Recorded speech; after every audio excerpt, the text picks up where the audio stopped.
Bonjour à tous et bienvenue à ce webinaire EasyTeam autour de la solution Exadata Cloud at Customer. Donc, je m'appelle Thomas Bordeaux, je suis directeur des opérations et je suis accompagné pour animer ce webinaire par Eric Legoni, qui est directeur technique. Donc, on va se partager la présentation, moi plus sur les aspects stratégie, finance et Eric plus sur les aspects techniques, en espérant que ça vous plaise.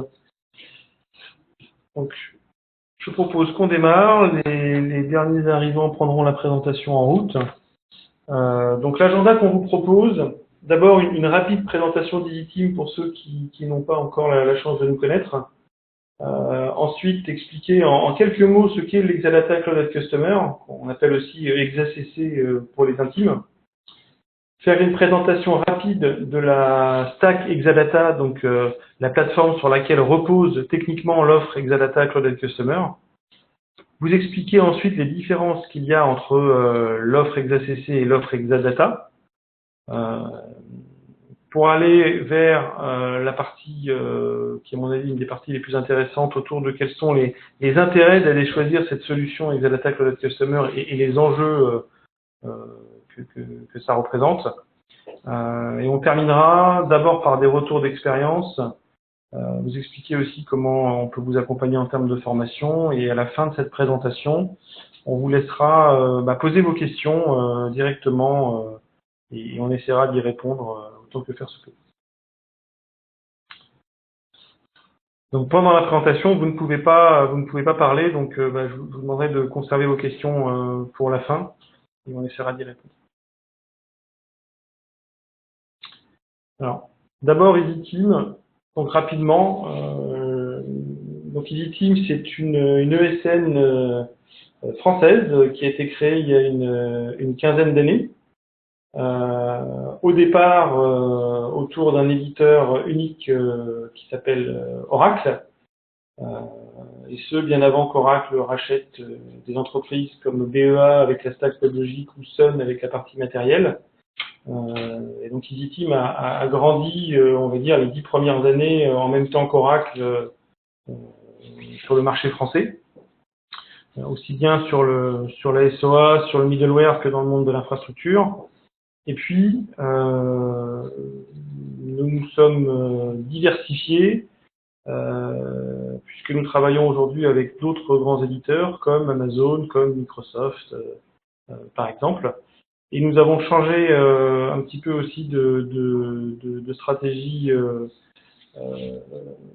niveau de l'entreprise, puisque nous sommes aujourd'hui reconnus comme un des leaders de l'accompagnement des entreprises vers la migration dans le cloud public ou at customer, et c'est ce que je vais vous proposer de voir aujourd'hui. Donc aujourd'hui, on va parler que de la partie Oracle. Donc c'est un cloud un peu particulier, comme je vais vous l'expliquer par la suite.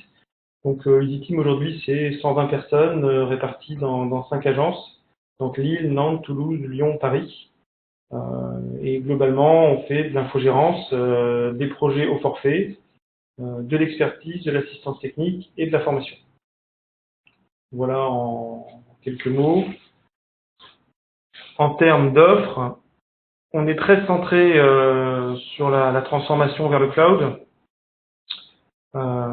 que ce soit au niveau infrastructure, donc plutôt orienté IaaS, lift and shift applicatif, que ce soit au niveau composants logiciels un peu plus avancés, donc on va parler du PaaS avec la base de données, les serveurs middleware, mais aussi autour du SaaS. Donc aujourd'hui on travaille, comme je vous l'ai dit, avec Oracle, donc on est Platinum Partner depuis de nombreuses années.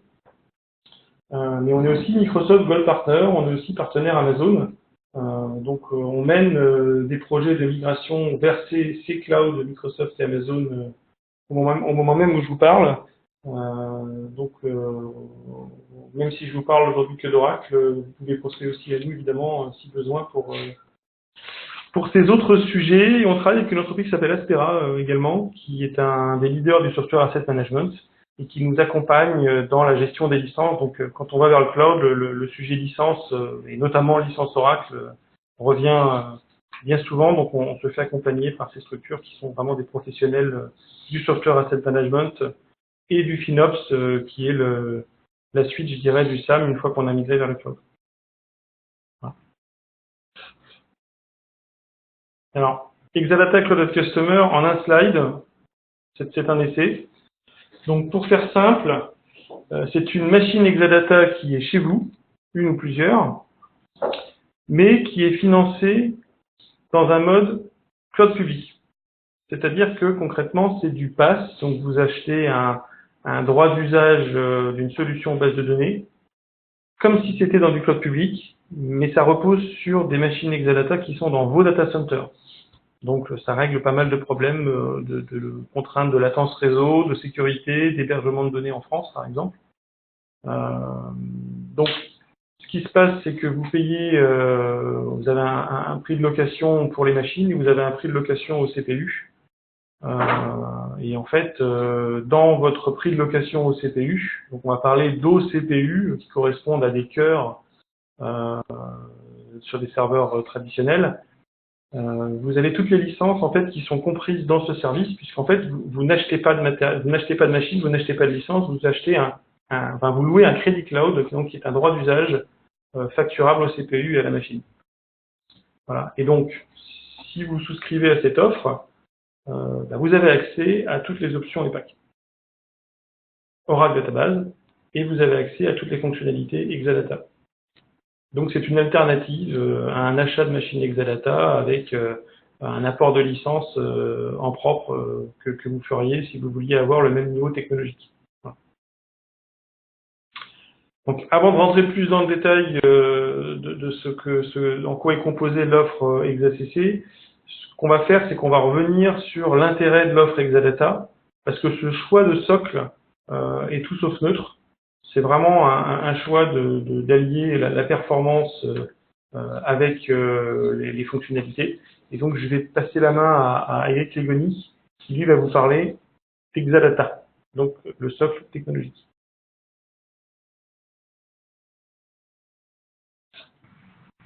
Eric? Bonjour à tous, j'espère que vous m'entendez. Très bien. Thomas, tu confirmes, tu m'entends bien? D'accord. Donc on va présenter rapidement cette database machine, puisque quel que soit le service que vous utilisiez, que ce soit Exadata Cloud Service, c'est la machine dans le cloud, ou Exadata Cloud at Customer, hein, ce dont on parle aujourd'hui, ou si vous avez un Exadata dans votre SI, c'est la même database machine, donc avec les caractéristiques que l'on va voir maintenant. Si tu peux changer de slide. Voilà. Donc, pour ceux qui ne connaissent pas, donc cette appliance, hein, c'est une baie, hein, en fait, Exadata, c'est une baie matérielle, hein, 48 slots, à peu près 2 mètres de haut, qui va contenir tout le matériel et tout le hardware, hein, qui a été associé, assemblé et connecté pour faire fonctionner les bases de données Oracle. Donc la particularité de cette appliance, c'est qu'elle intègre le stockage, et elle intègre le stockage avec ce que l'on appelle des serveurs de stockage, qui ont la particularité d'avoir de l'intelligence. Il y a du logiciel qui fonctionne sur ces serveurs pour améliorer tout ce qui est la gestion des entrées-sorties sur ce serveur. Donc tous les composants qui ont été intégrés font partie des catégories les plus performantes, hein, avec des CPU Xeon dernière génération pour les serveurs bases de données, de la mémoire RAM à base de DDR4 sur les bus les plus rapides actuels, l'utilisation de la technologie InfiniBand pour tout ce qui est transfert sur les différents serveurs, le stockage qui va se faire potentiellement sur de la zone flash sur ce stockage. Donc tous les composants sont les composants les plus adaptés pour faire fonctionner tout ça. Et les logiciels qui sont installés et déployés sur cette machine, eux aussi, prennent en compte la particularité de tous ces composants, que ce soit le firmware du contrôleur réseau, au système d'exploitation, en passant par le fameux logiciel intelligent sur le serveur de stockage, on aura des performances qui seront élevées, quel que soit le type de charge pour les bases de données Oracle, hein, que ce soit du transactionnel avec de nombreuses sessions concurrentes, ou du décisionnel avec des requêtes lourdes qui vont manipuler des gros volumes de données. Pour ce qui est haute disponibilité, eh bien tous ces composants, tous les composants qui sont intégrés sont doublés en fait. Tous les composants matériels, vous avez deux alimentations, vous avez à chaque fois deux composants réseau, vous avez plusieurs serveurs de base de données qui fonctionnent avec les couches de clusterisation Oracle, que ce soit, qui utilisent donc la couche cluster Oracle et qui utilisent ensuite pour la base de données le logiciel Rack Database pour tirer pleinement parti de tout ça. Pour le stockage des données, vous avez la mise en place d'un miroir simple ou double sur les éléments de stockage.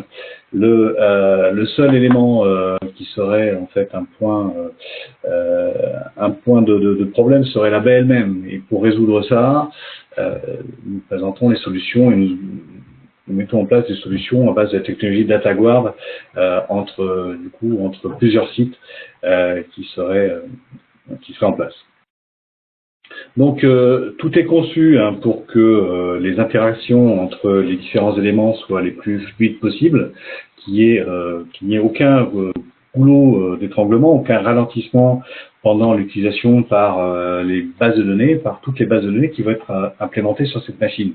Puisque l'intérêt que l'on va avoir à acquérir ce genre de configuration, c'est de regrouper l'ensemble des bases de données de SOINCI et les consolider sur cette appliance, qu'elle soit chez vous ou dans le cloud. On trouve de ce fait chez nos clients, tous les clients qui ont fait le choix de ce type d'architecture, on a au minimum une soixantaine de bases de données qui fonctionnent sur l'appliance, même sur les configurations les plus petites dont on va parler. Donc, pour finir sur ce slide, Oracle a prévu des outils pour une implémentation simple et rapide. Le déploiement de la configuration choisie est fait via une interface graphique et il se fait en général dans une journée, à condition toutefois que tous les prérequis soient bien validés, de configuration réseau particulièrement. Donc voilà le slide, on peut passer au suivant pour une description un petit peu plus détaillée de ce qui est présent dans la baie. On a donc des serveurs classiques qui vont être présents, des serveurs de base de données qui vont être intégrés dessus, qui sont à base de processeurs Intel, qui fonctionnent sur un système d'exploitation Oracle Linux, sur lequel vous aurez vos logiciels Oracle, donc mise en cluster via la couche Oracle Clusterware, le logiciel Rack Database pour faire fonctionner votre base de données, donc plusieurs instances de base de données qui tournent sur plusieurs serveurs, et vous pourrez donc utiliser et faire fonctionner vos applications qui viendront se connecter à toutes les bases de données qui seront abritées, hébergées sur cette appliance sans faire aucune modification de l'application. On a au milieu tout ce qui est gestion du réseau. On a des switches InfiniBand qui sont présents. Le switch InfiniBand, c'est une bande passante de 40 gigabits seconde avec une latence qui est très faible. On est vraiment de l'ordre de la milliseconde, voire moins quand on travaille avec ces serveurs-là.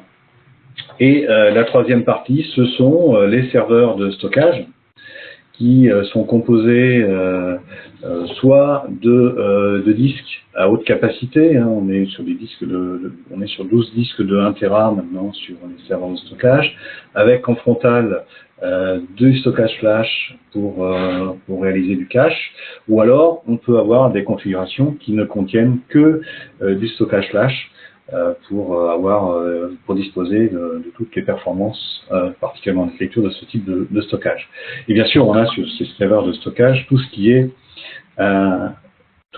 serveur intelligent, le logiciel qui va vous permettre d'améliorer et de gérer correctement les performances de tout ça. On a sur ces serveurs de stockage la possibilité de compresser aussi les données. On va le revoir avec ce qui est appelé comme fonctionnalité hybride columnar compression, qui est un certain nombre de compression des données. Et bien sûr, on a des possibilités d'évolutivité sur ces plateformes, puisque on va pouvoir avoir des configurations différentes. C'est le slide suivant. Si Thomas, tu veux bien passer au slide suivant, où on a donc dans la même baie la possibilité d'avoir ce qui est appelé la configuration de base, qui est constituée de 2 serveurs de base de données et de 3 serveurs de stockage. En configuration 1/8, puisque les serveurs de base de données, on n'a à disposition que la moitié de la puissance CPU, et sur les serveurs de stockage, on a à disposition que la moitié du stockage, donc 6 disques à la place de 12, et puis la moitié moins de stockage flash si on utilise des flashs. Pour aller vers du quart de rack, où on aura à disposition complètement le nombre de cœurs complets des serveurs de base de données et tout le stockage, donc les 12 disques de chaque serveur de stockage qui vont être à disposition, pour aller vers, si on a encore besoin de plus de puissance, augmenter vers des demi-racks, qui sont 4 serveurs de base de données, 7 serveurs de stockage, jusque avoir un full rack qui contiendra 8 serveurs de stockage, 8 serveurs de base de données et 14 serveurs de stockage. Donc, les fonctionnalités spécifiques de cette Exadata qui font que on obtient les performances les plus élevées sur ces machines, c'est d'abord, donc c'est toutes les petits paquets que vous avez sur le schéma. Donc, d'abord, ce qu'on appelle le Smart Scan, qui est le déport du traitement de certaines requêtes SQL sur les serveurs de stockage. Par exemple, sur une demande de certaines colonnes d'une table, l'opération de filtrage des colonnes sera faite au niveau du stockage. Ainsi, seule l'information du contenu de ces colonnes sera montée au serveur par le bus des entrées-sorties, contrairement à un serveur, à une liaison avec un serveur de stockage standard, avec une baie SAN ou NAS, où là, sur le même type de demande, on aurait l'ensemble des informations qui sera montée et pas du tout de filtrage. Bien sûr, on a de nombreuses autres opérations qui sont prises en compte par le Smart Scan, y compris des opérations sophistiquées sur des jointures entre tables. La deuxième fonctionnalité, évidemment, c'est le réseau InfiniBand. On en a parlé déjà, il est plus rapide que des configurations fibres. Il a une latence très faible. De plus, on a la possibilité de faire ce qui est appelé Network Resource Management, c'est-à-dire que on a la possibilité de mettre de la priorité sur certains types de dialogues, comme tout ce qui va être dialogue inter-serveur pour la partie cluster, tout ce qui est interconnexion, ou comme Oracle connaît très bien sa base de données, elle sait que les entrées-sorties relatives au redo log, aux journaux de transaction, doivent être priorisées par rapport aux autres. Donc on a cette priorité qui est mise dès le composant réseau. On a comme autre particularité tout ce qui est gestion flash cache, donc la présence d'un cache avec du stockage flash sur chaque serveur de stockage, un flash qui est intelligent, puisque là aussi il va mettre il va conserver uniquement les blocs utiles, il ne va pas stocker par exemple tous les blocs qui sont utilisables utilisés plutôt par les sauvegardes, par les opérations de sauvegarde. Par contre, voilà, tout ce qui est opération d'écriture et lecture sur les blocs relatifs aux fichiers de contrôle, eux seront bien sûr mis en cache et à disposition du coup très rapidement du serveur de la base de données. D'autres fonctionnalités sont présentes qui vont nous permettre d'avoir ce genre de performances fortes, comme donc la possibilité du site d'utiliser sur le serveur de stockage la mémoire qui est associée à ce serveur de stockage, puisque sur ce serveur on a un CPU qui est un petit peu moins performant que les serveurs de base de données, qui normalement reste performant. On a de la RAM à disposition, donc cette RAM elle est utilisée aussi par le logiciel, qui va permettre donc d'utiliser cette RAM pour stocker la localisation des blocs d'index qui sont les plus utilisés. Il va déterminer au cours du temps quels sont les blocs d'index les plus utilisés et mettre en mémoire la localisation de ces blocs pour aller beaucoup plus vite dans la réponse qu'il va faire au serveur de base de données. On aura aussi donc cette possibilité d'avoir la compression par colonne, donc c'est le fait de pouvoir stocker les informations d'une table non plus en ligne, comme c'est fait de manière classique, mais plutôt en les stockant par colonne et après en faisant de la compression sur ces colonnes, puisqu'on a beaucoup plus de probabilité d'avoir des informations identiques entre les valeurs d'une colonne que sur les valeurs d'une ligne. Donc on va avoir une compression qui est pertinente et on aura donc ce stockage qui va être fait de cette manière-là directement sur les disques de l'Exadata. Et puis autre fonctionnalité que l'on va avoir aussi à disposition, c'est la possibilité de faire de la gestion de priorité des ressources I/O. Hein, donc tout ce qui va être demande d'entrée-sortie qui va être faite par les DB serveurs, on va pouvoir mettre de la priorité, soit à l'intérieur d'une même base de données, par les groupes de ressources. Hein, on pourrait mettre de la priorité supérieure en journée pour le traitement transactionnel par rapport au batch, et puis la nuit changer et faire l'inverse au niveau de la priorité des I/O, mais aussi entre bases de données, où on pourrait définir que les bases de développement sont moins prioritaires au niveau des ressources I/O que les bases de production. Donc ça peut être fait sur l'Exadata. On a aussi donc quelques autres spécificités. Donc le Network Resource Management, c'est la partie dont je vous parlais, de pouvoir faire de la priorité sur le réseau InfiniBand entre certains types de demandes, hein, comme les demandes, encore une fois, d'écriture sur les fichiers, d'écriture sur les fichiers readlog. Ça fait partie de ces choses-là. On a aussi donc une fonctionnalité liée à l'option in-memory. Hein. L'option in-memory, c'est la mise en mémoire d'un cache qui, lui aussi, stocke des informations dans son cache en colonne et non plus en ligne, hein, comme le Hybrid Columnar Compression. Donc, on va voir cette fonctionnalité-là qui va être mise à disposition. Et on va avoir la duplication de ces informations quand on utilise une base de données RAC avec plusieurs instances dans des caches qui vont être présents sur chacune des instances. Donc en cas de perte d'une des machines, d'un des serveurs, on conserve les informations sont conservées dans votre instance et on n'a aucune incidence du coup sur les performances de l'application qui continue d'utiliser ce cache-là de l'autre côté. Et enfin donc ExaFusion Direct to Wire Protocol, hein, qui est la possibilité dans le dialogue entre le serveur de base de données, entre les serveurs de base de données entre eux plutôt, de dialoguer directement de process serveur base de données à process serveur de base de données sans passer par utiliser un buffer pour le pilote réseau, sans passer par le système d'exploitation. On a directement un dialogue qui va s'établir de process à process en passant par l'InfiniBand. Donc toutes ces fonctionnalités font que on a une machine qui est prévue et performante pour la partie de gestion des bases de données oracles. Donc, si on passe au slide suivant, hein, on peut voir que le déploiement de ces Exadata hein, peut se faire de deux façons.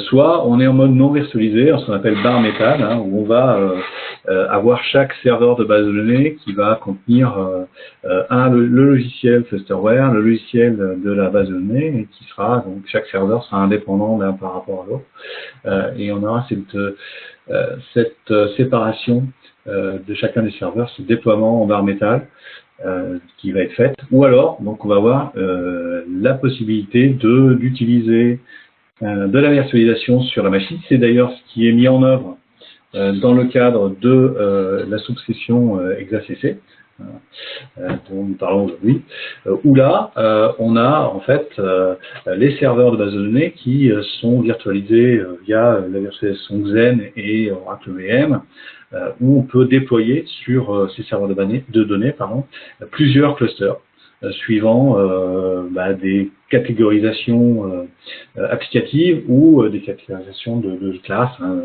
On va pouvoir avoir un cluster, par exemple, qui est dédié à la production, et un autre cluster qui est dédié plutôt au développement, et un autre à la qualification. Voilà, on peut faire en sorte comme ça que l'on ait ainsi des clusters indépendants qui vont faciliter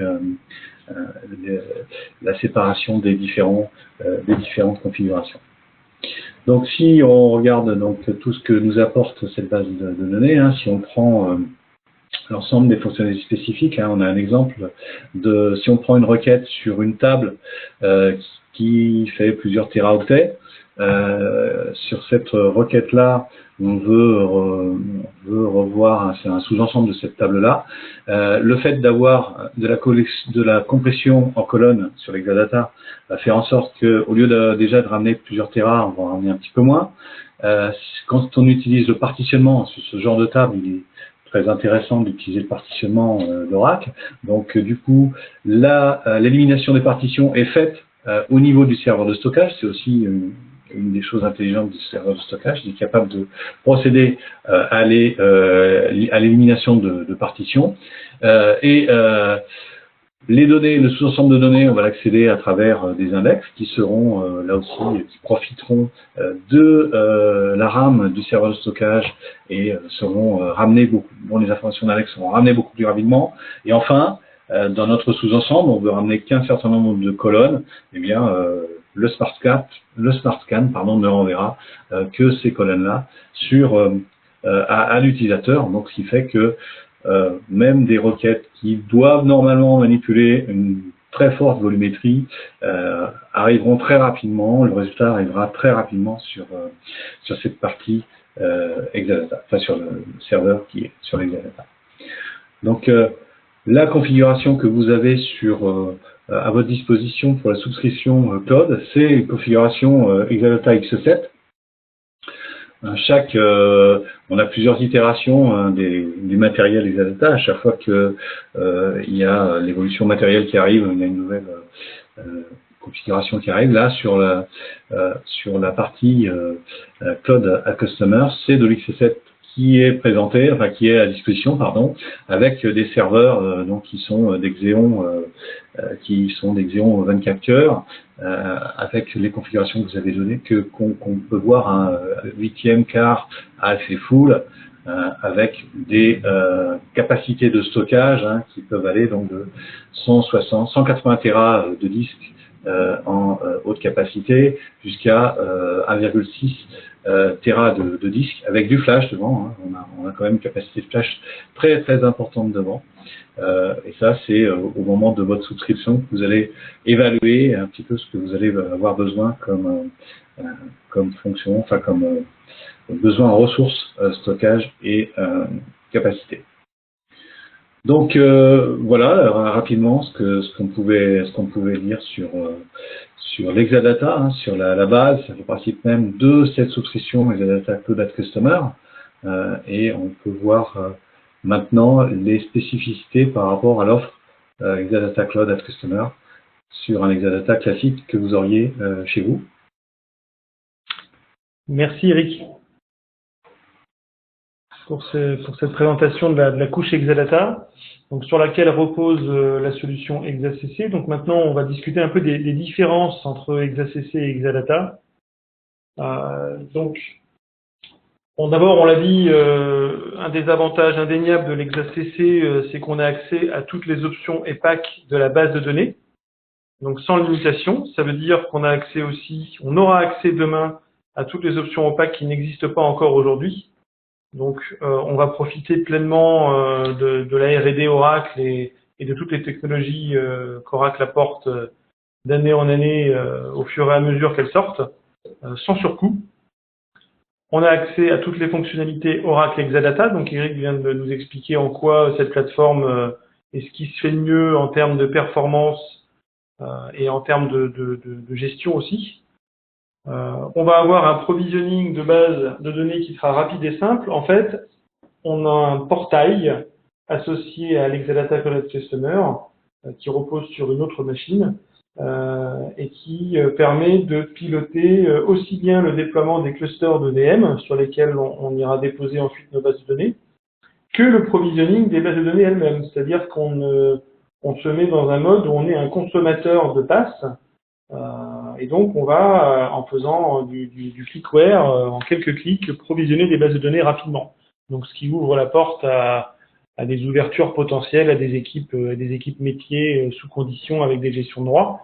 Ou alors, est-ce que ça reste à la main du DBA, mais on n'aura plus On n'aura plus 3 semaines de délai pour déployer une base de données parce qu'il faut attendre d'avoir du stockage, du réseau, une machine, un opérateur qui passe des scripts côté base de données. Là, tout est prêt et en fait, tout est conçu pour que on ait la base. Je crois que c'est à peu près 20 minutes le temps qu'il faut pour provisionner une base de données entre le moment où on clique et le moment où elle est réellement disponible. Donc ça, c'est énorme en termes de time to value. Voilà, c'est un peu inédit. On aura accès aussi à tous les logiciels d'automatisation cloud. Donc demain, patcher les bases de données se fera depuis cette même console. Et on pourra, évidemment, il faudra prendre des précautions, avoir un low pilote, tester les procédures, etc. Mais on pourra de la même manière, en mode clickware, faire du patching massif de bases de données et donc avoir un MCO qui sera beaucoup moins coûteux et beaucoup plus sûr car automatisé. Les tarifs sont flexibles dans le sens où, comme on paye à l'OCPU, donc vous payez un certain prix par machine, donc vous pouvez par exemple avoir un quart, vous avez 2 salles, un quart dans chaque salle, et ensuite vous avez un nombre d'OCPU, donc c'est la puissance allouée, donc ça correspond à des cœurs physiques Intel, un OCPU égale un cœur, et ces OCPU, donc vous en achetez une quantité sur une durée, donc vous achetez un volume, on va dire. Et mettons que vous ayez choisi 40 OCPU, si demain vous avez besoin ponctuellement d'en déployer 50, et ben vous aurez un système, il y a un modèle en fait où vous pourrez acheter les 10 OCPU qui vous manquent en les payant à l'heure. Donc typiquement, si vous avez un traitement de fin d'année le 31 décembre, vous pouvez très bien passer de 40 à 60, 70, 80 OCPU pendant 24 heures et ne payer que ces 24 heures de temps. Donc en fait, c'est ce changement-là qui est aussi très intéressant. C'est que vous n'allez plus dimensionner vos machines pour absorber vos pics, vous allez dimensionner vos machines pour absorber vos charges courantes, on va dire vos charges courantes les plus élevées, et ensuite vous allez de manière flexible payer à l'usage. Donc en fait, vous allez vraiment payer pour ce dont vous avez besoin au moment où vous en avez besoin. Et ça, c'est un apport du cloud et en l'occurrence du pass Oracle at Customer qui est proposé ici. Et compatibilité totale, Exadata, ExaCC, Oracle Database sur vos machines Intel, c'est la même distribution Oracle. Vos applications fonctionneront de la même façon. Il n'y a pas de test de non-régression à réaliser tant qu'on reste sur la même version Oracle. Voilà. Donc, voilà pour l'approche. Donc côté offre at Customer, donc on a l'Oracle Cloud at Customer, donc appelé communément OCC. Donc c'est une plateforme qui est livrée systématiquement avec l'Exadata Cloud at Customer, qu'on appelle ExaCC, ne serait-ce que pour héberger la console d'administration de l'ExaCC. Et ensuite vous avez une dernière plateforme qui s'appelle le Big Data Cloud at Customer, donc comme son nom l'indique, pour gérer toutes les charges de type Big Data, donc tout ce qui est données non structurées par exemple, et qui se connecte très bien d'ailleurs avec l'offre ExaCC. Il y a des connecteurs spécifiques pour ça, mais dont on ne va pas parler du tout aujourd'hui. Donc nous, on va se concentrer sur l'ExaCC, sachant que l'offre OCC, à part vous dire que on a la console d'administration de l'ExaCC, elle n'est pas très intéressante dans le cadre de cette présentation. Alors, un point important, Oracle vous loue donc des crédits cloud, donc un droit d'usage pour du pass, et vous met à disposition des machines dans votre data center. Et vous mettez vos bases de données sur ces mêmes machines. Comme on est dans un modèle de type location, Oracle reste propriétaire des machines, donc vous ne possédez pas les machines. Et vous ne possédez pas de licence non plus, hein, vous avez un droit d'usage du produit Oracle Database, mais vous n'êtes pas propriétaire de licence. Il y a besoin d'avoir une ségrégation des responsabilités. Donc, ce qui se passe concrètement, c'est qu'Oracle est responsable de toutes les couches basses du stockage jusqu'à la virtualisation. Donc, à l'exclusion des machines virtuelles, c'est uniquement la gestion de la couche de virtualisation. Et le client est responsable depuis les machines virtuelles, bien que ce soit du PaaS, c'est le client qui accède aux machines virtuelles, ce n'est pas Oracle, jusqu'à l'application. Donc il y a une ségrégation de responsabilité qui correspond aussi à une ségrégation de sécurité, d'accès réseau. C'est-à-dire que vous n'avez pas accès à la partie gérée par Oracle, la partie basse, et Oracle n'a pas accès à la partie gérée par le client. Donc chacun a sa partie à gérer et administrer, et ne peut pas voir ce que fait l'autre. Donc Oracle n'a pas accès au contenu de vos bases de données. Ils ne peuvent même pas se connecter dans les VM, qu'ils appellent DOM-U dans le langage OVM. Ils n'y ont pas accès du tout. Donc vous restez libre d'exploiter ces VM comme vous le sentez, sachant que, bien que vous ayez accès à ces VM, c'est pas du IaaS, c'est du PaaS que vous avez souscrit. Donc la bonne façon de déployer des machines virtuelles, c'est via la console d'administration de la machine ExaCC.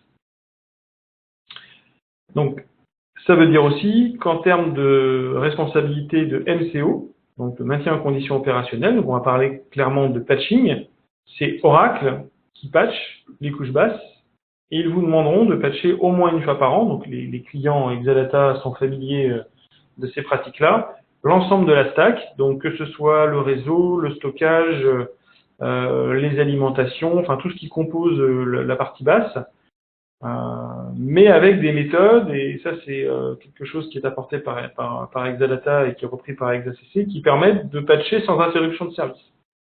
Donc avec des systèmes, ce qu'on appelle des modes rolling, c'est-à-dire qu'on bascule les applications via les technologies rack sur un nœud pendant qu'on le patch, et ensuite on les bascule de l'autre côté, et on arrive à patcher sans interruption de service des bases de données quand elles sont bien configurées. Donc ça c'est des choses qu'on fait depuis longtemps dans le monde Oracle, et la structure hardware de l'Exadata permet de le faire puisqu'on a toujours de la redondance, que ce soit entre les serveurs de stockage, les alimentations, il y a toujours au moins 2 serveurs physiques, donc au moins 2 machines virtuelles également.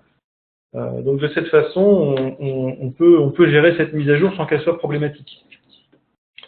Et j'ajouterais que c'est parce qu'on peut le faire qu'on va le faire. C'est-à-dire qu'on voit beaucoup de clients qui ne font pas leur mise à jour, qui ne font pas leur patching, tout simplement parce que chez eux, ça veut dire interruption de service, ça veut dire travail le week-end. Donc là, c'est ce qu'on évite, et le fait qu'Oracle nous l'impose au moins une fois par an, ça nous permet de maintenir notre parc à jour.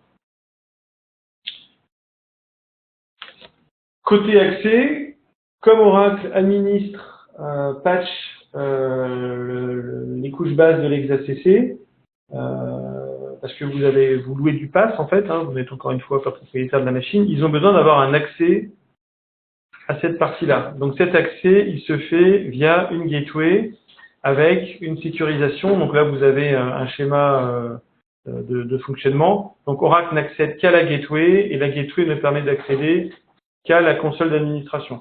Donc on n'a pas il n'y a aucun moyen pour Oracle d'accéder à vos bases de données. Il n'accède pas à l'autre machine.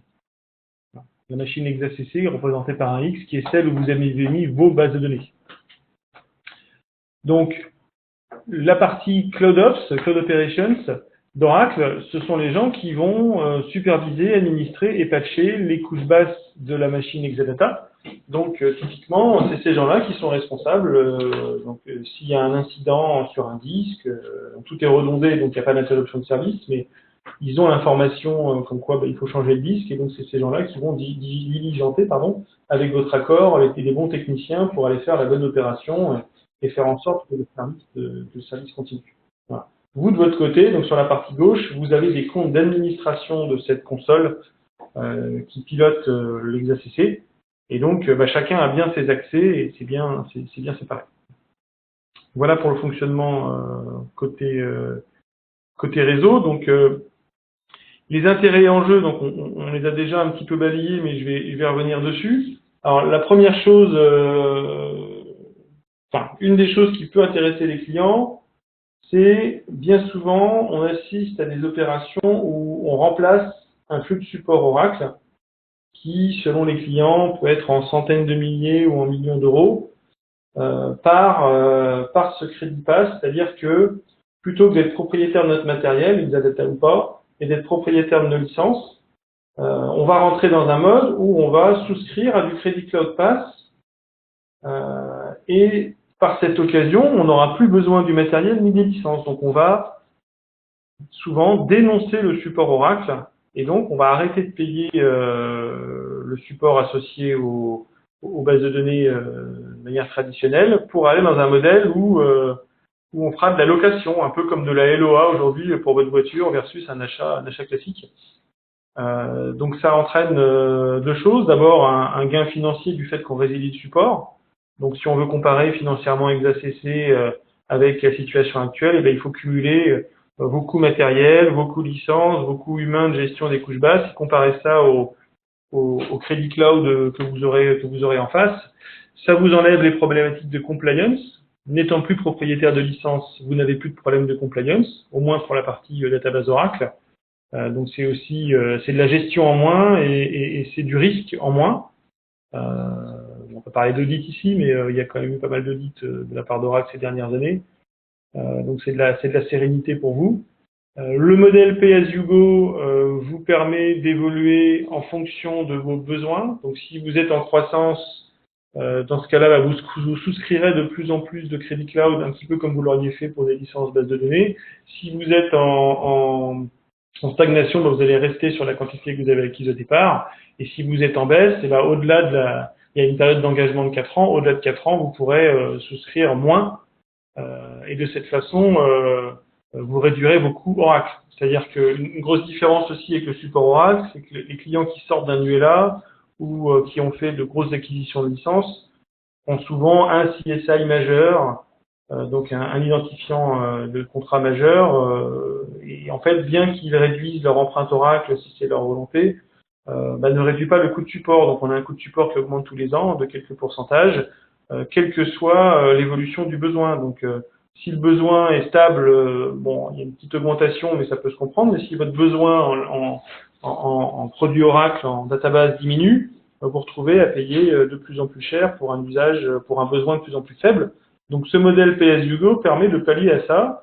C'est-à-dire qu'on va s'engager, c'est sur 4 ans habituellement, sur un volume qui tiendra compte de nos perspectives et on paiera le dépassement par rapport à cette baseline qu'on va créer. Et ça nous permettra de payer selon notre besoin. Et à chaque fois que l'engagement de 4 ans, tous les 4 ans, on pourra revoir de manière plus drastique, donc là je parlais plutôt de la partie machine, mais aussi de la partie CPU, nos besoins et prendre plus gros ou prendre plus petit ou prendre la même chose. On retrouve une liberté qu'on n'a pas aujourd'hui avec un support Oracle traditionnel. Donc ça c'est plutôt intéressant. Le fait qu'on ait toutes les options EPAC, c'est toute la valeur de la base Oracle. Donc on peut dire beaucoup de choses de la base Oracle, on peut dire que c'est cher, on peut dire que c'est compliqué si vous voulez, mais il faut reconnaître qu'en termes de fonctionnalité, ça reste ce qui se fait de mieux sur le marché et de très loin. Un système comme Real Application Cluster, donc la base de données active exploitée par 2 serveurs en même temps, il n'y a pas d'équivalent chez Microsoft par exemple, pour pas les citer. Donc ça c'est quand même intéressant. Et puis la performance de la plateforme Exadata, on remplace souvent des centaines de serveurs par quelques machines Exadata, c'est vous dire la performance que ça amène. Donc voilà, pour moi les intérêts de l'offre, c'est les points que je viens de vous évoquer. Donc le fait de sortir du corner support, d'avoir vraiment de payer en fonction de son besoin, d'avoir une souplesse en termes d'utilisation de technologie orale. Donc en fait vous vous poserez des questions différemment. Demain vous vous demanderez ce que peut vous apporter telle ou telle technologie, plutôt que de vous demander comment faire pour ne pas l'activer parce que vous l'avez pas acquise et que vous avez peur de vous faire redresser. Donc ça change aussi le mindset vis-à-vis d'Oracle et ça change la relation avec l'éditeur. C'est intéressant aussi à cet égard.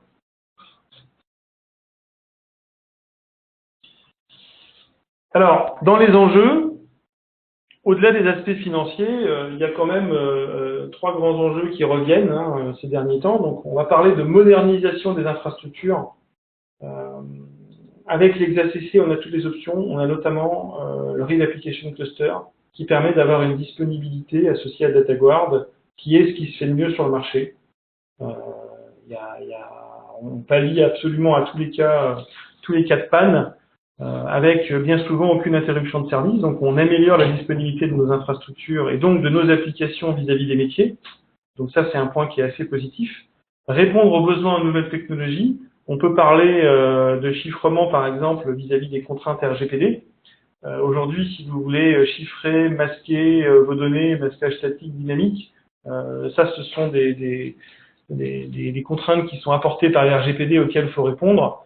Soit vous faites une acquisition de logiciels tiers avec toutes les problématiques d'intégration, de performance, d'administration que ça peut apporter, soit vous utilisez les technologies Oracle qui sont déjà là, il n'y a rien à installer, c'est du paramétrage de base.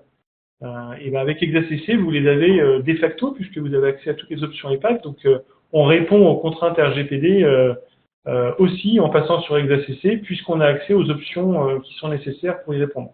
Donc ça, c'est intéressant.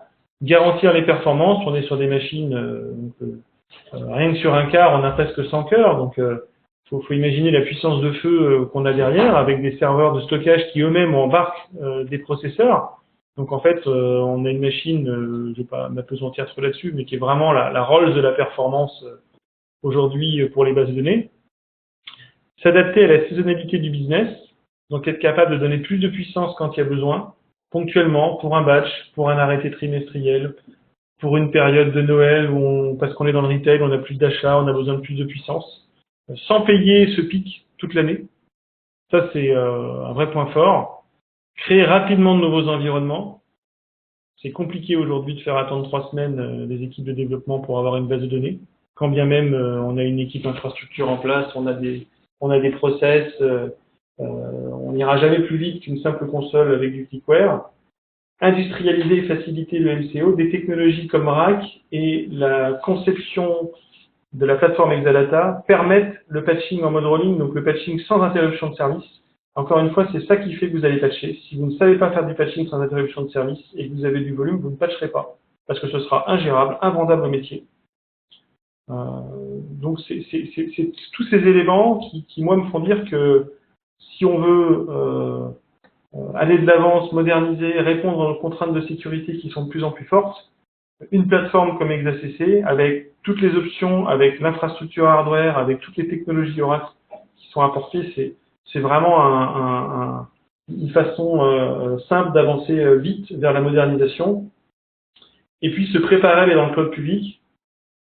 Bon, il y a toujours des freins à l'adoption du cloud public et en France, on a une résistance au changement qui est peut-être plus élevée que la moyenne même européenne.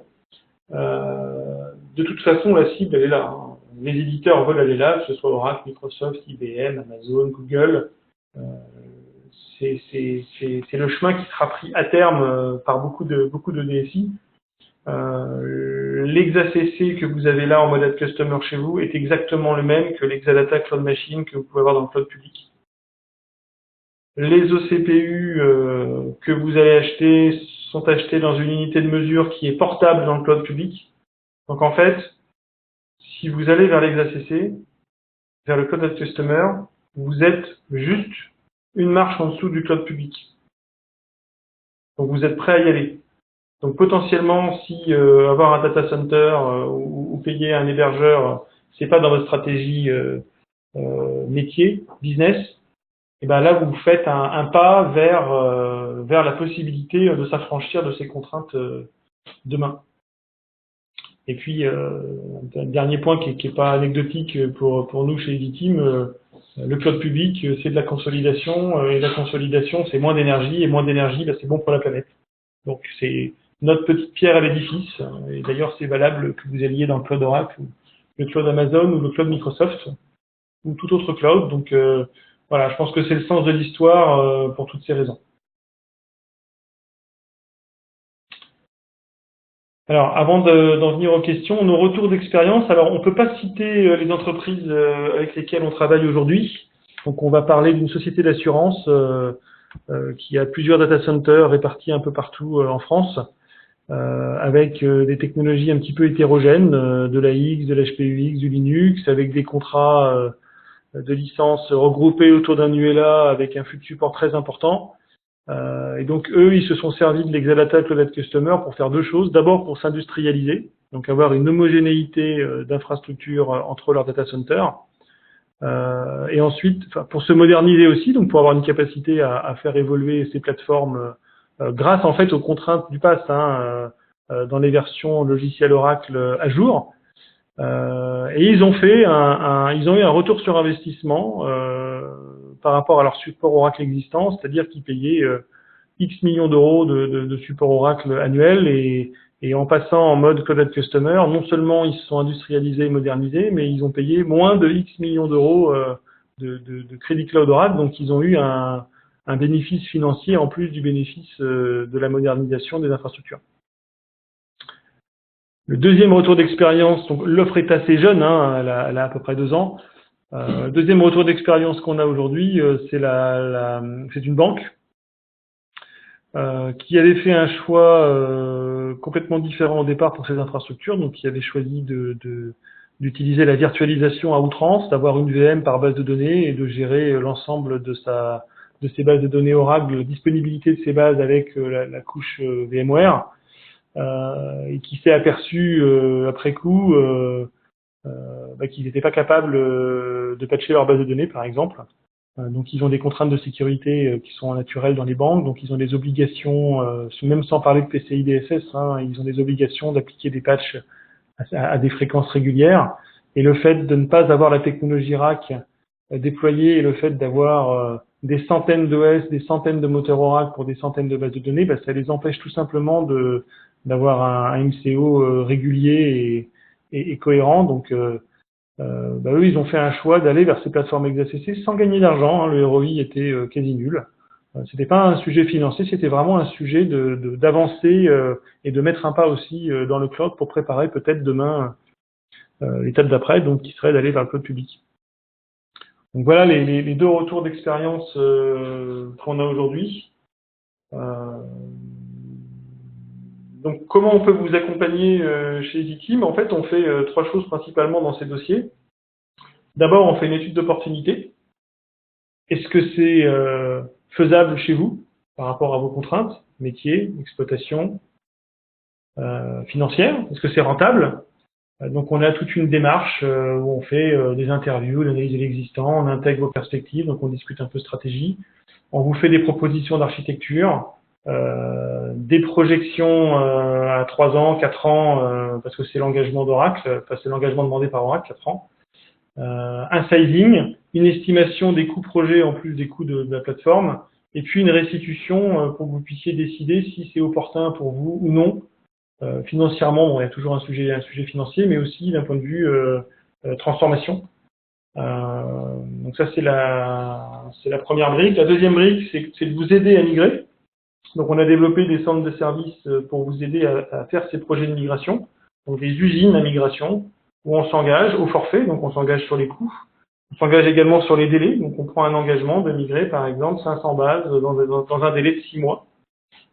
Et on s'engage au niveau du résultat, c'est-à-dire que vous ne payez que ce qui est réellement migré, et quoi qu'il se passe, vos plateformes seront toujours disponibles à la fin. Donc on a développé une méthode qui permet de déplacer rapidement des bases de données, qui commence aussi par un accompagnement côté design, build traditionnel, mais sur cette partie de déplacement des bases de données, on sait aller vite. Et ça c'est important, parce que plus un projet va vite, moins il coûte cher, plus c'est facile à vendre au métier. Et moins on paye de support Oracle en tuilage par rapport au Crédit Cloud, donc il y a plusieurs intérêts à savoir aller vite. La dernière chose, c'est que le corollaire d'avoir accès à toutes les technologies, c'est que vous avez envie de les utiliser. Donc on est centre de formation Oracle University, et les clients qui prennent des Crédits Cloud XACC, bien souvent utilisent beaucoup de technologies Oracle, donc ils vont systématiquement chiffrer, ils vont faire du RAC, ils vont utiliser la couche HCC, donc l'encryption colonnaire pour le décisionnel. Donc ils ont besoin qu'on les forme à ces technologies, donc on sait aussi les accompagner, donc on est centre de formation à Paris, Lyon, Nantes, Toulouse et Lille, mais on fait aussi des formations chez vous si vous avez suffisamment de personnes à former. Donc ce sont ces 3 briques aujourd'hui qui nous permettent d'accompagner les clients dans leur projet de migration. Donc voilà, il est 12h27, j'ai pas mal parlé. Je vais vous laisser maintenant la parole pour les questions-réponses. Donc je vais libérer le micro de l'ensemble des participants. Alors je vous demanderai par contre de parler chacun à votre tour si c'est possible. Voilà.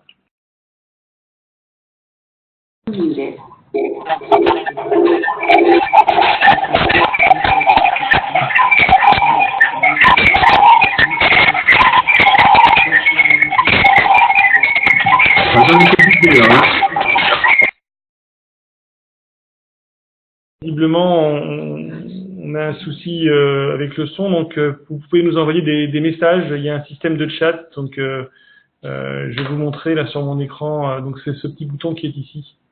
Il y a le chat qui est là, donc vous pouvez pouvez utiliser le chat pour nous parler et nous poser vos questions. Et je vous répondrai à l'oral, ou Eric vous répondra à l'oral.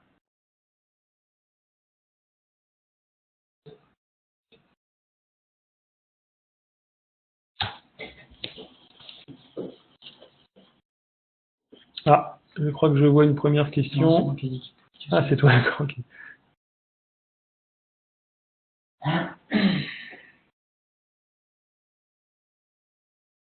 Pas de questions?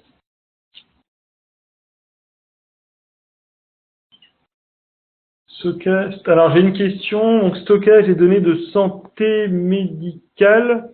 Alors c'est là, je pense que vous pensez à la certification HDS. Là, je ne sais pas vous répondre, si ce n'est de vous dire que les machines étant chez vous, ça doit dépendre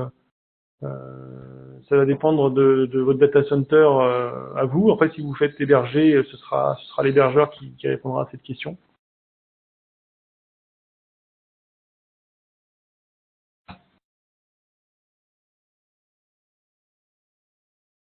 Mais ils sont pas, enfin, la solution ExaCC n'est pas certifiée HDS à ma connaissance.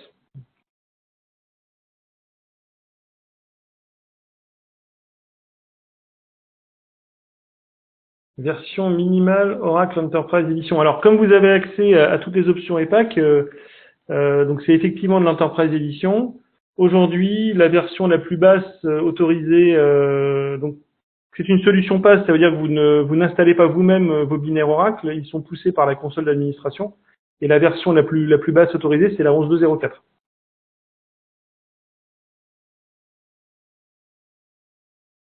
À ce jour, sachant qu'elle n'est plus supportée depuis longtemps.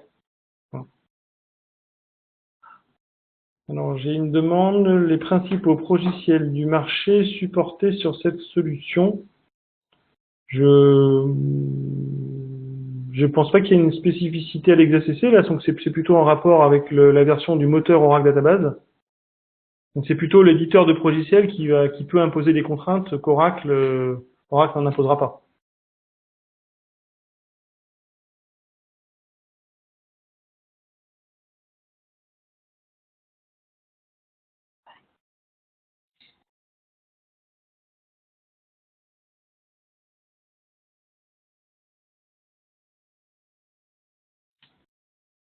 Pense 2.0.4 est encore supporté en Extended Support.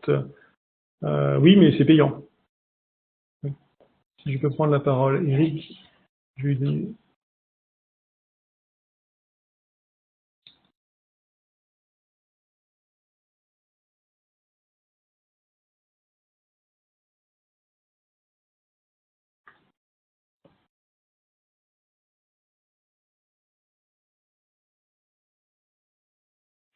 Voilà, merci Thomas. Je voudrais juste revenir sur les logiciels. Je pense que la grosse question, c'est effectivement sur le logiciel SAP. Et SAP est effectivement certifié sur la plateforme Exadata. La problématique, c'est qu'il a besoin d'avoir une certaine implémentation des binaires sur la plateforme qui n'est pas faite sur la plateforme Exadata Cloud. Sur l'ExaCC. Donc, potentiellement, ça me paraît, il n'y a pas de certification, au moins de SAP sur ExaCC. Maintenant, les autres logiciels, effectivement, dépendent plus de la version de la base de données elle-même, et là, c'est supporté partout. La 11.2.0.4, bah, vous avez, à partir du moment où vous souscrivez les crédits cloud, vous avez droit aux versions qui sont là, donc il n'y a plus de notion d'extended support, vous êtes supporté à travers le crédit cloud, donc il n'y a pas de surcoût d'usage de la 11.2.0.4 par rapport à une autre version. Voilà, je laisse en parler du coup des crédits de passe, Thomas, je ne les connais pas. C'est une réponse de Normand, ça dépend, hein, ça dépend du volume évidemment. C'est comme si vous achetiez des licences Oracle, le coût du processeur database, si vous achetez 40 proc ou 4 proc, c'est pas du tout le même. Donc là, ce qu'il faut voir, c'est qu'en termes de coût, vous avez le coût de location de la machine. Donc Oracle vous met à disposition des machines pendant 4 ans. Donc comme il n'y a pas de magie, c'est une forme de location en fait des machines. Donc il y a un coût annuel pour chaque machine. Et ensuite, vous avez aussi un coût pour le CPU, l'OCPU, donc le cœur, l'équivalent d'un cœur physique. Donc, c'est difficile de répondre à cette question. Si on veut parler de ticket d'entrée, je pense qu'il n'y a pas un dossier sérieux à moins de 500 000 € par an, quoi. Voilà. Donc, vous pouvez regarder vos coûts matériels, vos coûts de support, vous faites la somme des deux, vos coûts humains qui sont plus compliqués à identifier parfois. Et puis, vous voyez bien si vous êtes si vous êtes dans le bon range ou pas.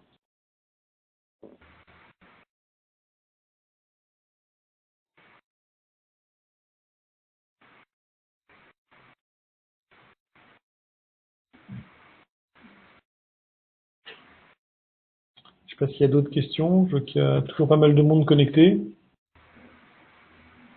N'hésitez pas, hein, que ce soit aux questions.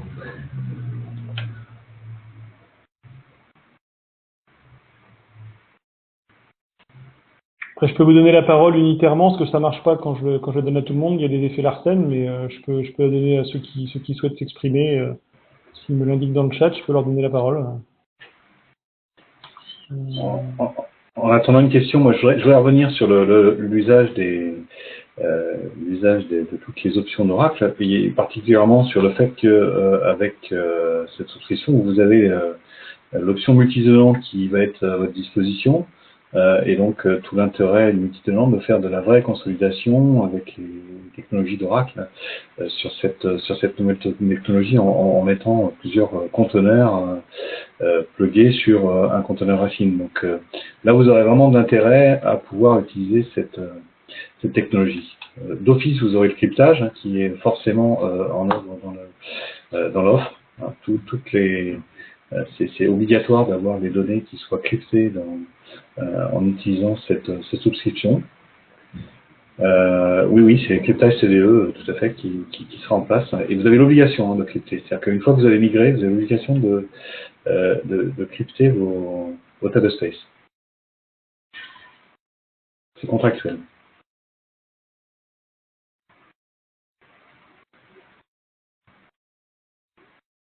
Bon, après, vous avez des options de compression en plus pour vos données volumineuses qui peut être intéressante. Donc, d'office, la compression HCC sur le stockage de data, et puis la compression transactionnelle qui est optionnelle dans 3 éditions.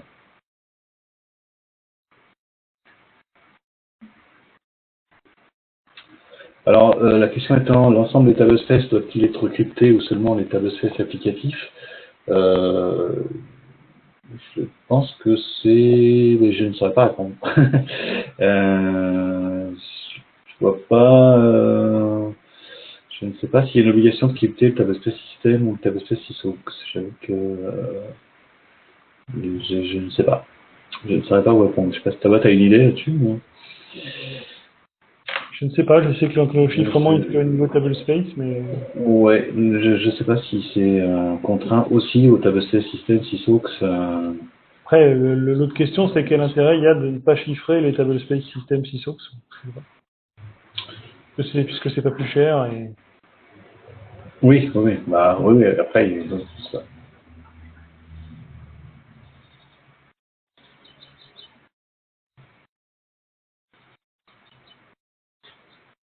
Pas d'autres questions?